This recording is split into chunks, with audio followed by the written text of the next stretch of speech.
Hello and welcome to the Cash Practice Solution Podcast. I'm your host, Dr. J, and today we're going to get into the 3 simple secrets for a successful cash practice. So whether you're a seasoned practitioner or just starting out and considering making the switch to a cash-based model, this episode is for you. So if you want to maximize your cash practice or start out on the right foot, you need to check out our Cash Practice Scorecard. It'll help you make all the right decisions from the very start. It's linked in the description at cashpracticesolution.com. Let's get started. So there's this great song, and the line is, "Come on, just light the match and turn and watch the ships burn." I love the song. And these lyrics are from Jake Scott's song, Ships of Cortez. And I mean, it just hits me right in the heart. You consider the transition to a cash practice, you got to do that. It's about fearlessly letting go of the past and embracing the somewhat unknown. We'll help you with that somewhat unknown. We'll make it a lot better known. Moving from a third-party dependent practice to a cash-based model isn't just about changing your billing system or your front office behavior. It's about reclaiming your freedom, reigniting your passion for medicine. The frustrations of dealing with insurance companies, legislators, regulators can dampen anybody's professional spirit. Just everything about it. It just wears you out, but there's hope. When you embrace a cash practice, you take back control of your career and rediscover the joy that led you to medicine in the first place. Imagine walking away from those unbelievably painful, long days of filling out forms and checking boxes. No more third-party masters to please. Instead, you're free to practice medicine on your terms. And let me tell you, this freedom is not a mirage. I live it. It's a reality. I can remember being trapped in the insurance nightmare myself. Seeking advice from a few successful third-party free doctors became my lifeline. Their counsel was precious to me. Whether it was tips for treating a tough case, with strategies that maybe were different than were in the insurance company model, and then doing it without the safety net of insurance payments, it was priceless. Knowing that I wasn't alone gave me the confidence to move forward. It was being done. One of my colleagues in Dallas even suggested, God forbid, that I close my practice and open a new one entirely. Just close the doors, shut down the building, and open a whole new building. He said, people won't be confused with a little this, a little that. And my patients would be much better as I transitioned away from the insurance-based practice. And I thought he was nuts. That's crazy, but crazy or not, he took his own advice, and now he's got this incredible, swanky place on the beach in Southern California, and his unbelievable success in regenerative medicine, it speaks for itself. He's just a rock star. So, step 1, light the match and turn and watch the ships burn. And don't look back. It's the only way to go. You got to let it go. So, since we're on the subject of cool songs, in 1991, Randy Travis wrote a totally amazing song, The Better Class of Losers, which is totally fun. And the lyrics, they're really not about anything, but it's authenticity that matters, not appearance. It's, as a doctor, it's you being everything that you can be for a patient and not the appearance of things. So in the context of your practice, it means that your patients care more about your investment in their care than a fancy office. Really, the old saying that they, want to know how much you care than, care about how much you know. So when I first started, I was seeing patients in a spare room off the driveway in a little suburban house in Texas. And it was cool for a while. I was busy. I had other things to do. I had a side gig, and demand grew, and it became very clear that I would need a more professional space than something off the garage. Word of mouth was spreading, which, by the way, is the number one marketing tool that there is. And soon enough, I was getting calls from patients I'd never met. And seeing them at my house and my personal residence wasn't an option because I don't know who that would be. So it was time to get creative. And I started looking for office spaces.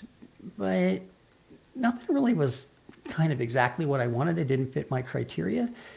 And I needed kind of these things. I needed something close to home, real easy access so you could kind of jump out of your car and go, and enough space for a little reception area. It was, nice, and a treatment room. That's all I needed, one treatment room, because I wanted to take time. So I wanted a short-term lease and no long-term commitment, which understandably is difficult to find. So after some searching, I found the perfect solution. One of my wife's friends was married to a chiropractor named Daryl. He had a really nice office space, real near our home, and he wasn't using it on Tuesdays and Thursdays until 2 p.m. And his wife was actually a designer, so it was pretty nicely done. And we struck a deal. He let me use the space when he wasn't there, and in return, I would act as his medical director and help with the patients who needed the treatment that was outside of his scope. He couldn't prescribe medicines. It was a win-win. It allowed me to grow my practice in a professional setting that was attractive, without any kind of commitment. I could come and go. He put my name on the door so that he had a medical director, which was great with me. But quickly, after a year, I outgrew the space. So from the little house to this little chiropractic office that I was sharing, and I outgrew it. And I had a very, very skilled physical therapist who was a friend, and he and I partnered together to open a significantly larger office. And you need to know,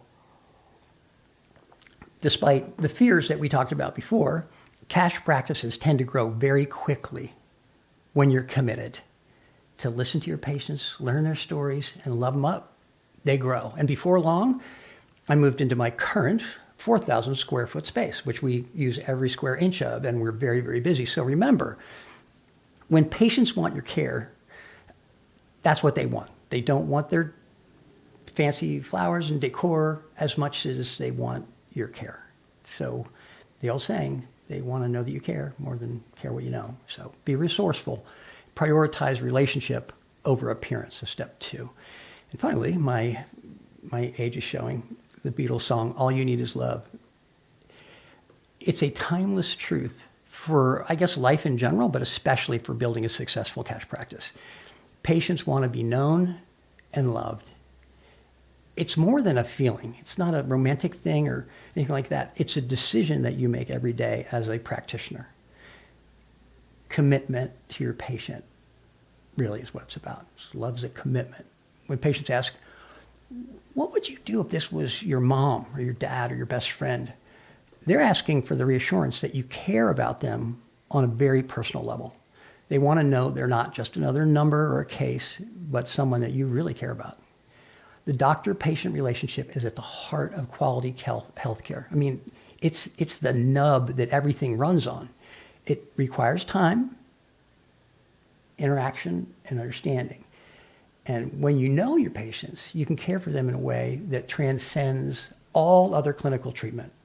And that deep connection that is formed is the foundation of trust and healing.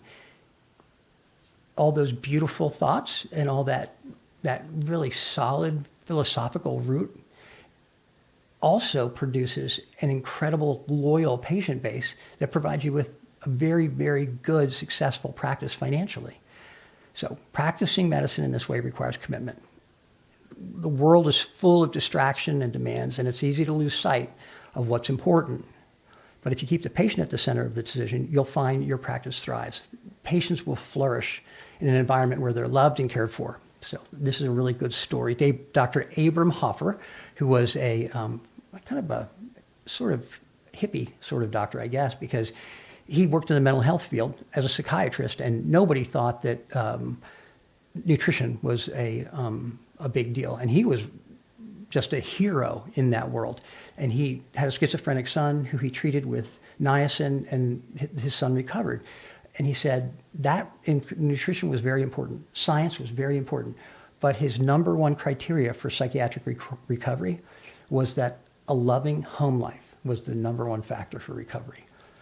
Your medical practice can be that medical home for that patient's loving home life. It can be that way. In a cash practice model, you have the ability to take as much time as you need. That's a relationship between you and the patient that you work out. And if they're okay with what you charge them for an hour of your time, you spend an hour. If you can't spend that much time, you do the best you can in the time they can afford. And that's very acceptable. In today's chaotic world, that loving doctor-patient relationship is their safe harbor. And if you think gold is quite a commodity, try to find love at a doctor's office. But you can be that practice. You can do that. You'll have time. So listening to your patients, learning their story, and loving them, that is the key to a thriving practice. Anything that interferes with your ability to invest in your patient's care is toxic to that relationship. And to be honest, insurance companies, they're not measuring the value of love and dedication. That's not on the scorecard. That's not on their check sheet. That's not in the paperwork that you're filling out for MIPS. That's not it.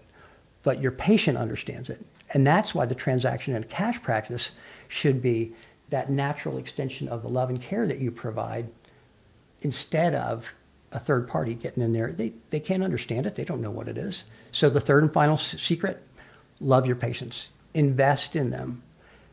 And you will find referrals. You can get whatever contact resource management tool you want, but nothing works like loving your patients. So that wraps up today's episode of the Cash Practice Solution Podcast. I hope these 3 simple steps inspire you to take the leap into cash-based practice or strengthen one you already have. Remember, light the match and don't look back. Be resourceful, and most importantly, lead with love. If you want more tips and resources, you can visit us at cashpracticesolution.com, where we offer white papers and technology and a tremendous team to help you succeed. And remember, if you want to maximize your cash practice and start out on the right foot, check out the Cash Practice Scorecard. It'll help you make all the right decisions from the start. It's linked in that cashpracticesolution.com website. I'm Dr. J, and I am excited to share next time the top 5 mistakes I made when starting my cash practice. Until then, listen to your patients, learn their story, and love them, and you will be unstoppable.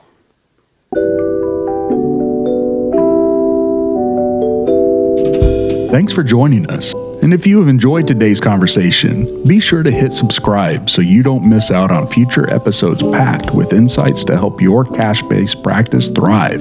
And don't forget to check out all the tools and resources available at cashpracticesolution.com. They're free to you, and we're always adding more. Keep raising the bar in patient care. We'll reconnect in the next episode with more ways to help you succeed.